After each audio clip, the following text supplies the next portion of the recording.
que votre soutane ne doit pas montrer votre pied.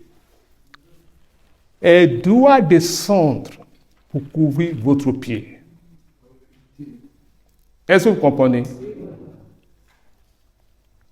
Donc, quand votre tailleur est en train de couvrir votre soutane, il faut bien lui préciser qu'il faut que votre soutane aille jusqu'en bas, qu'on ne voit pas vos pieds.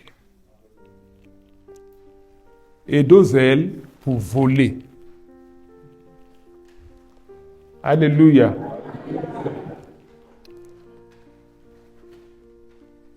Quand on parle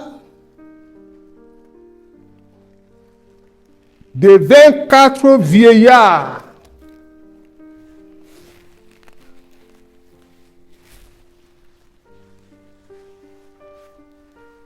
qui se tiennent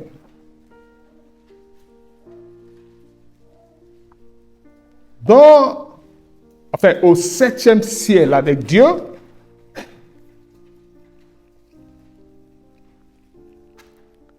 eux aussi sont des rois. Ils portent chacun une couronne. Mais quand ils arrivent devant le trône de Dieu, ils enlèvent leur couronne. Ils le posent par terre et ils se prosternent devant le roi des rois.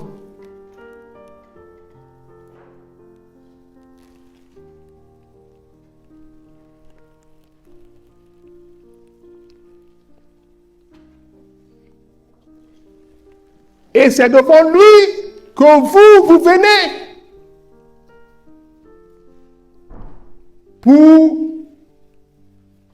accomplir les œuvres de vos pères.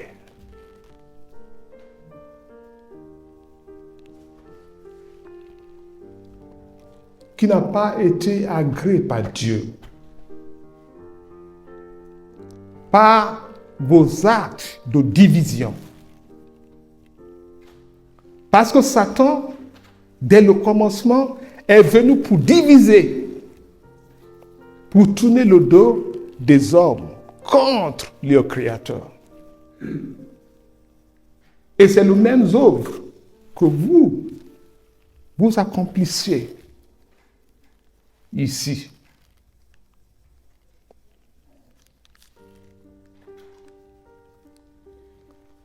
Dès le commencement, nous n'avons pas entendu que Dieu créa les blancs, il créa les noirs, il créa les jaunes et il créa les rouges. Vous avez lu ça dans la Sainte Écriture? Il créa Adam et Ève.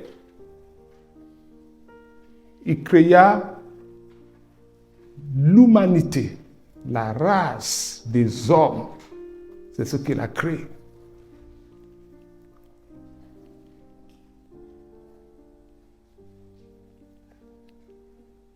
Alléluia. Alléluia. Alléluia. Je voudrais que vous me lisez Néhémie 4 pour voir ce qui s'est passé. Vous allez mieux comprendre cette lecture-là. Lorsque Sanballat apprit que nous rebâtissions la muraille, il fut en colère et très irrité. Ils étaient en colère. Ils étaient irrités. Il se moqua des Juifs. Il se moquait des Juifs. Et dit devant ses frères. Et dit devant ses frères. Et devant les soldats de Samarie. À quoi travaillent-ils ces Juifs impuissants? Il dit. À quoi travaillent ces Juifs impuissants? À quoi travaillent-ils ces Juifs impuissants? Les laisserait-on faire? Il dit. les laissera-t-on faire? Oui. Sacrifieront-ils? Je veux que tu articules bien, hein, parce qu'il faut que les gens comprennent ce que tu lis. Sacrifieront-ils? Sacrifieront-ils? Vont-ils achever? Vont-ils achever? Redonneront-ils vie? Redonneront-ils vie? À des pierres ensevelies sous les monceaux de poussière? De poussière. Et consumées par le feu? Oui, et consumées par le feu. Tobija l'ammonite était à côté de lui et il dit qu'il bâtisse seulement. Il bâtit seulement. Si un renard s'élance, il renversera leur muraille de pierre. Oui. Écoute, ô notre Dieu. Alors, quand vous êtes à l'église pour accomplir les œuvres de Dieu,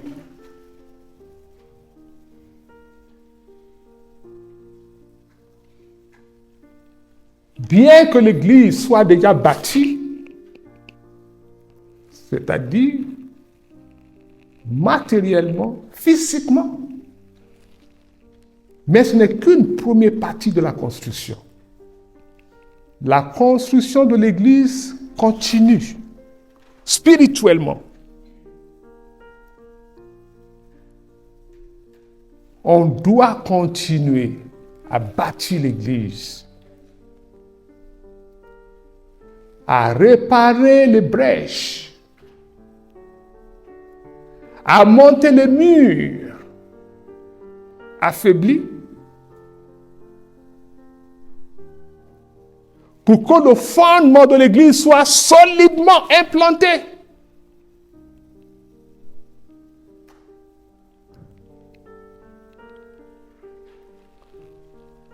Pour que vous, que Dieu a choisi, si tu es prophète, prophétise avec la force de Dieu qui est en toi. Si tu es prédicateur, prêche avec la puissance de la parole qui est en toi. Si tu es chargé, sois à la charge des troupeaux de Dieu que Dieu a mis à ta charge. Si tu es maman de paroisse,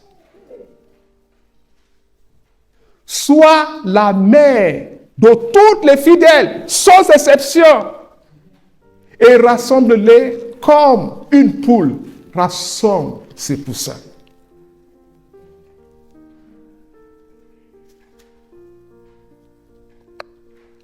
Alléluia. Alléluia. Alléluia. Vous êtes avertis qu'en faisant cette œuvre de Dieu, ceux qui sont de la postérité de Satan, qui sont au milieu de vous, vont se rassembler pour se moquer de vos œuvres.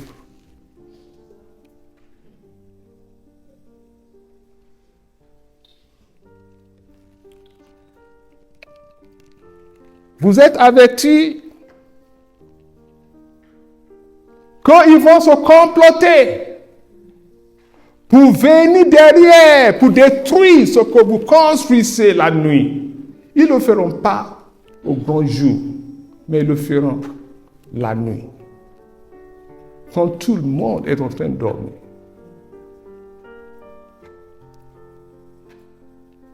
Où ils viendront quand personne n'est là, pour venir allumer des bougies étrangères sur l'autel.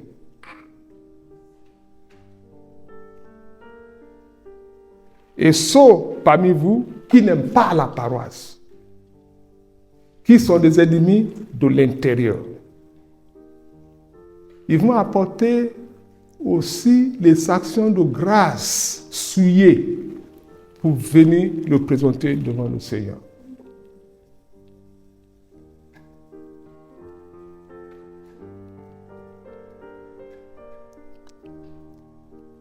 Mais qu'est-ce que Dieu dit?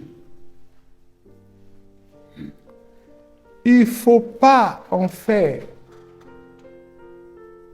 Il faut tout simplement les confier leur sort à votre Dieu. C'est pourquoi l'Église doit demeurer constamment dans la prière. Est-ce que vous comprenez? L'Église doit prier sans cesse.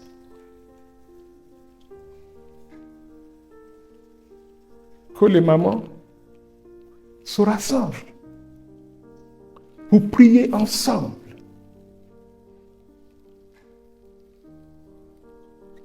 Quand elles vont commencer à prier, Dieu va les élever spirituellement. Les choses cachées seront dévoilées.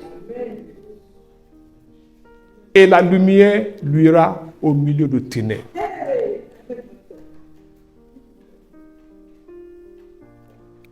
Quand les dévanciers vont commencer à prier pour l'avancement de l'œuvre, tous les pièges que Satan met devant l'Église seront enlevés. Amen. Les complots déjoués, la gloire de Jésus-Christ se manifestera. Parce que Dieu a fait de notre bouche, sa bouche, nos pensées, ses pensées.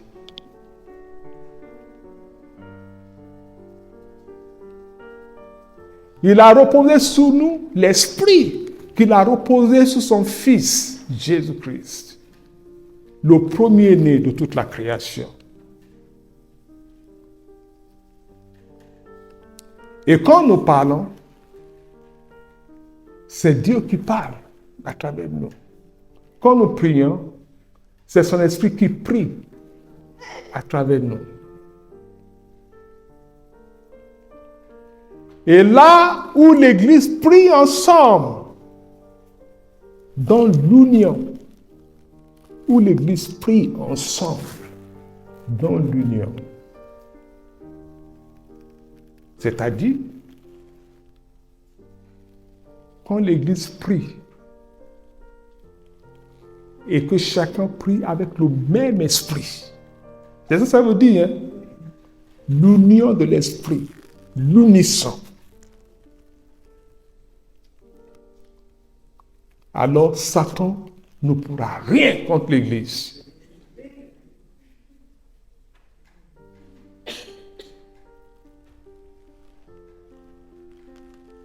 Et ceux même qui sont de la postérité de Satan, au milieu de vous, seront dévoilés. Il faut d'abord qu'ils soient dévoilés avant d'être délivrés. Parce que la puissance de Dieu agit. Satan ne peut jamais régner ou subsister. C'est pendant la véritable connaissance de la parole de Dieu que la délivrance est faite, que la guérison s'opère et que la vérité de Dieu sont établies. Alléluia. Alléluia. Alléluia. Alléluia.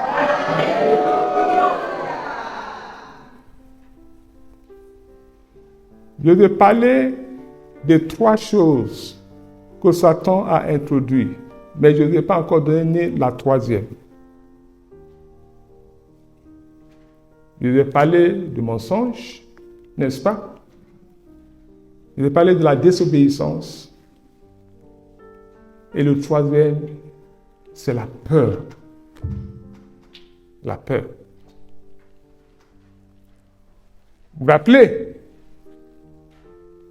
Quand Dieu appela Adam et Ève, qu'est-ce qu'ils ont fait? Ils sont cachés. Et avec les feuilles de l'arbre, ils couvraient leur nudité. Et quand Dieu leur dit, Adam et Ève, où êtes-vous? Il dit, nous avons peur. D'abord, il dit, nous sommes nous. Qui vous a appris que vous êtes nous? Vous voyez?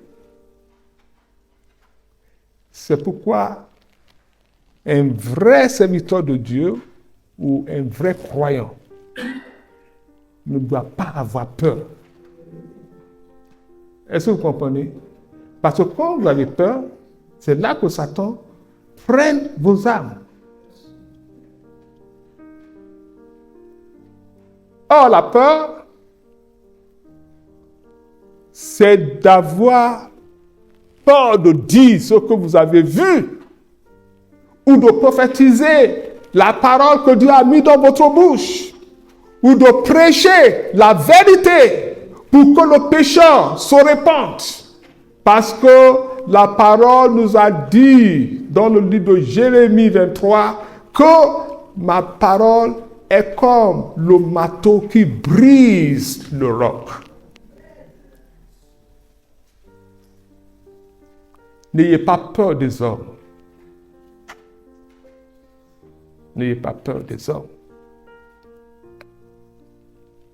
Que chacun de vous, vous dites la vérité les uns aux autres. Si ton frère fait quelque chose qui n'est pas bien, ayez le courage de lui dire, mon frère, ce que tu fais là n'est pas bon.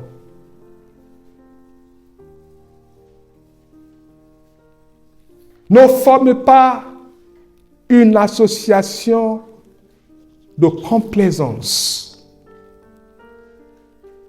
ou un regroupement ethnique pour détruire l'œuvre de Dieu. Que chacun fasse attention à ce qui sort de sa bouche.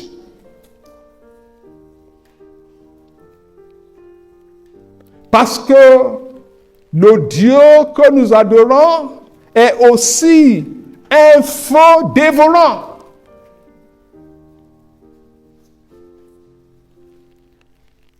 Alléluia. Alléluia. Alléluia.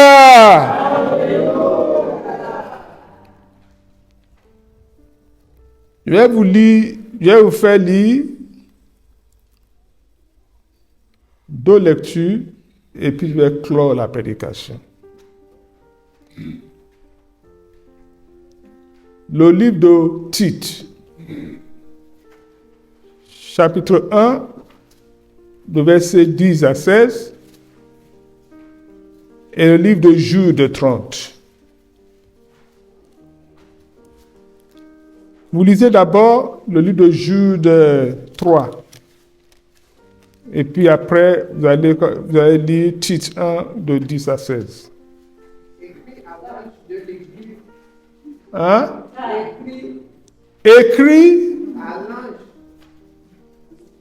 chapitre 3. Ah mais non, verset 3. Parce qu'il y a qu'un seul. Oui, bien-aimé.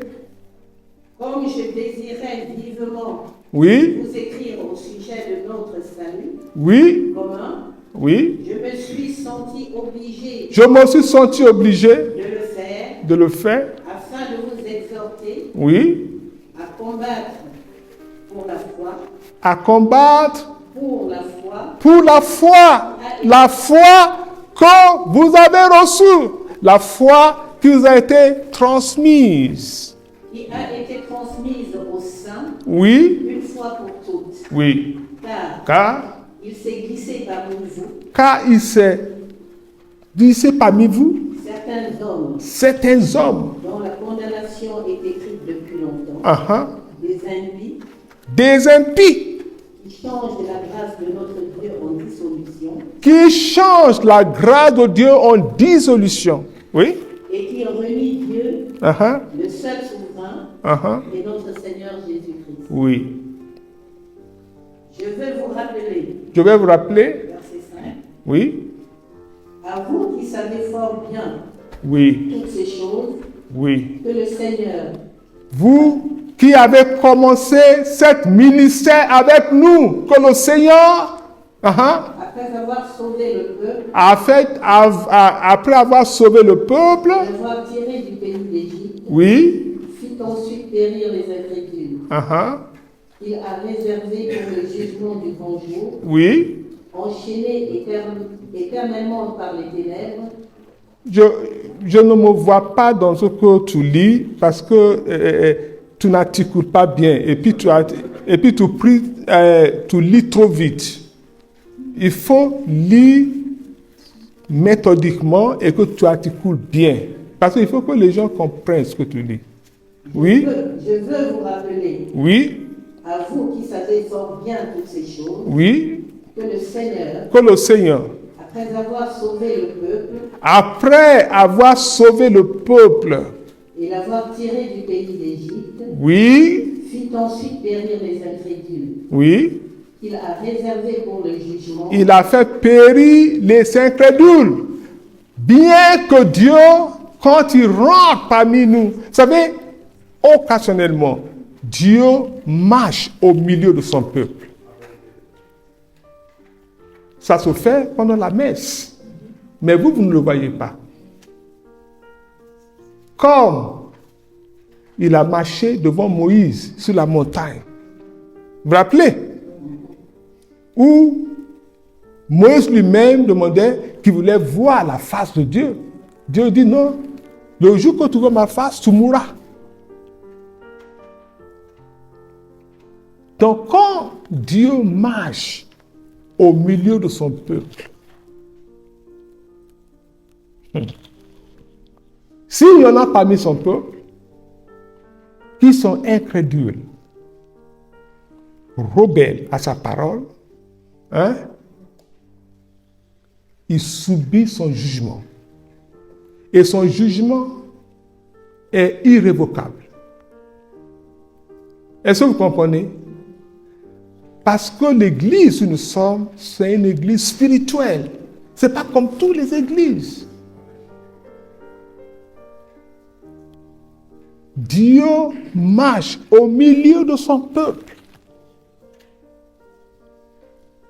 Et quand il marche, il donne à chacun selon ses œuvres. C'est pourquoi certains sont malades, beaucoup meurent, parce que quand Dieu marche au milieu de son peuple, ils ne sont pas dans les normes. C'est très important de prendre à cœur la parole de Dieu. Quand Dieu vous donne la révélation, il faut marcher par sa révélation. Parce que la révélation de Dieu, c'est Dieu lui-même. S'il y a par malheur un prophète qui raconte les choses que Dieu n'a pas dit, il faut le laisser au jugement de Dieu. Mais toi,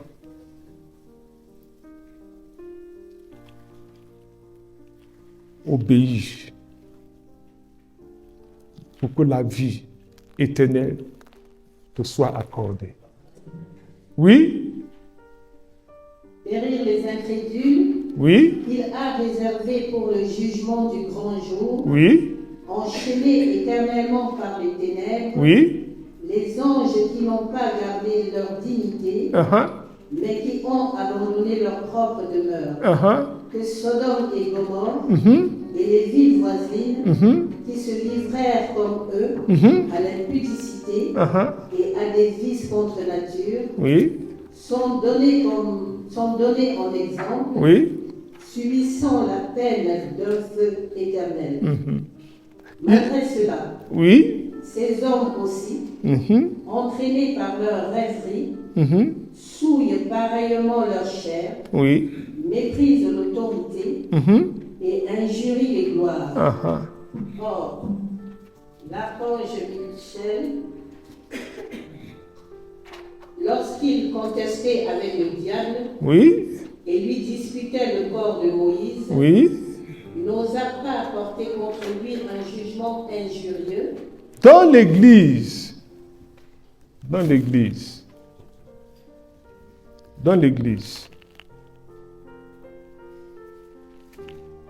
il ne faut pas vous habituer à parler mal de vos dévanciers et de vos mamans. Est-ce que vous comprenez ce que je vous dis là? Est-ce que vous me comprenez? Ne parlez pas mal d'un dévancier ou d'une maman.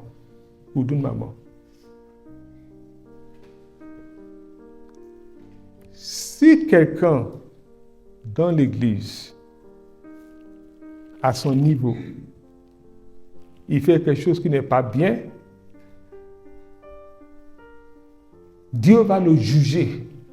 Est-ce que vous comprenez? Personne ne fait rien dans l'église et qui ne va pas récolter les fruits de ses œuvres. Personne. Parce que Dieu ne fait exception de personne. Vous voyez, ce que vous portez là, les grades là, quand le jugement de Dieu descend, il ne voit pas votre grade.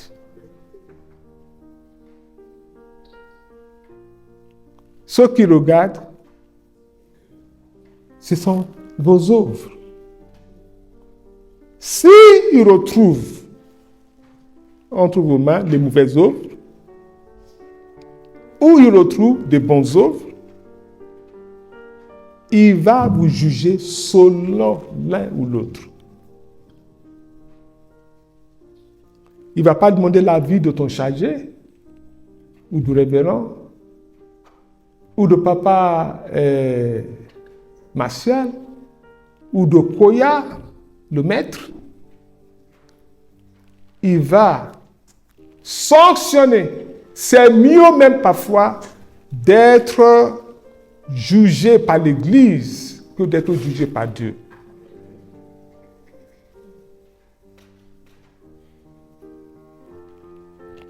Lis-nous encore le livre de Tite, 1, 10 à 16, et puis on clôt la prédication.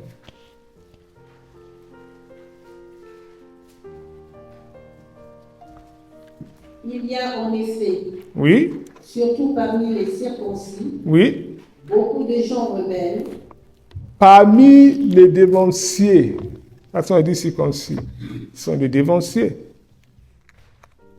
Même parfois des croyants fervents parmi vous.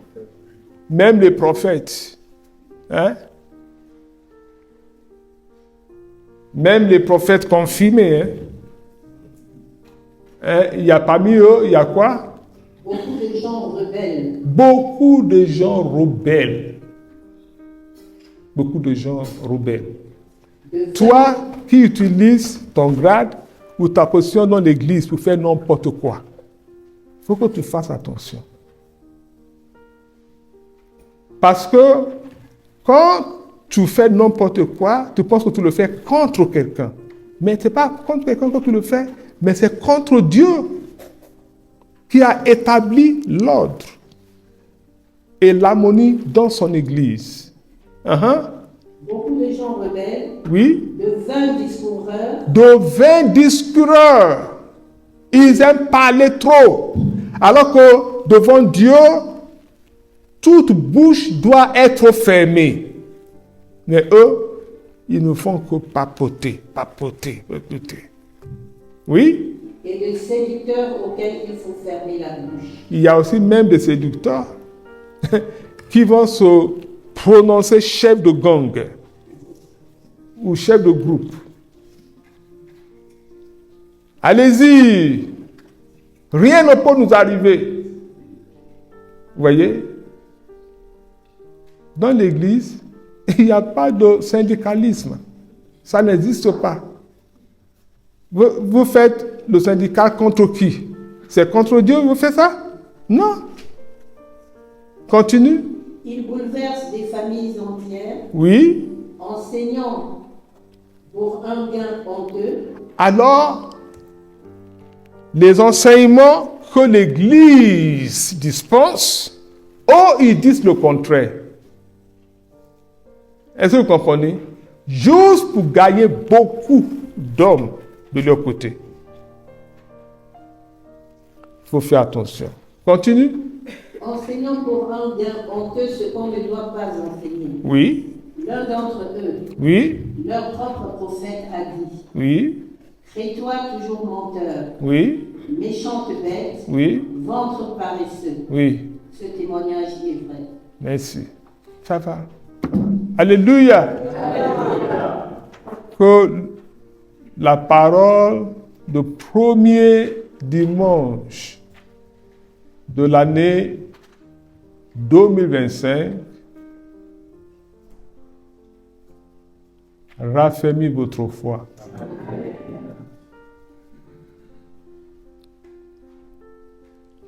Qui vous ouvre une nouvelle perspective qui va vous permettre d'accomplir la volonté de Dieu. Amen. Non seulement maintenant, mais tout au long de l'année 2025. Amen. Pour que quand la gloire de cette Église qui va se manifester au milieu de cette année va se manifester, que vous soyez comptés parmi les élus. Amen. Que la parole de Dieu soit bénie. Amen. Et que l'année 2025 soit votre année de gloire.